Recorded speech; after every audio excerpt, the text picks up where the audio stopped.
আগরতলা পুর নিগমের ৩১ নম্বর ওয়ার্ডের উদ্যোগে শনিবার এলাকার প্রবীণ নাগরিকদের মধ্যে চাদর বিতরণ এবং সংবর্ধনা প্রদান করা হয়। এই অনুষ্ঠান থেকে সরকারের পাশে থাকার জন্য সবাইকে আহ্বান করলেন সাংসদ রাজীব ভট্টাচার্য। আগরতলা পুর নিগমের ৩১ নং ওয়ার্ডের উদ্যোগে শনিবার এলাকার প্রবীণ নাগরিকদের মধ্যে চাদর বিতরণ এবং সংবর্ধনা প্রদান করা হয়। অনুষ্ঠানে উপস্থিত ছিলেন সাংসদ রাজীব ভট্টাচার্য, সদর শহর জেলা সভাপতি অসীম ভট্টাচার্য, ৩১ নং ওয়ার্ডের কর্পোরেটর রঞ্জনা দাস সহ অন্যান্যরা। শনিবার আগরতলা রামঠাকুর বালিকা বিদ্যালয়ে আয়োজিত এই অনুষ্ঠান থেকে সরকারের পাশে থাকার জন্য সবাইকে আহ্বান করলেন সাংসদ রাজীব ভট্টাচার্য। সেই সাথে তিনি উল্লেখ করেন, সুবিধা দিতে গিয়ে যাতে অন্যের অসুবিধে না হয় সেদিকেও নজর দেওয়ার বিষয়ে গুরুত্ব আরোপ করেন। পাশাপাশি তিনি প্রধানমন্ত্রী মোদীজির স্বচ্ছ ভারত মিশন সহ বিভিন্ন জনকল্যাণকর পরিকল্পনাগুলি নিয়ে আলোচনা করেন।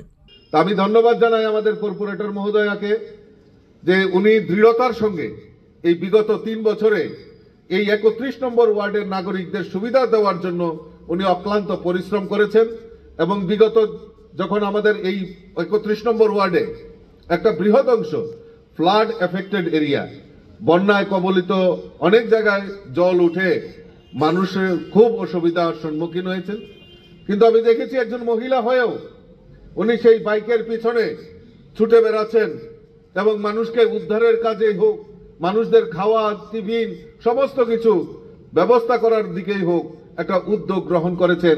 আমি ওনাকে অনেক অনেক ধন্যবাদ জানাচ্ছি, শুভেচ্ছা জানাচ্ছি।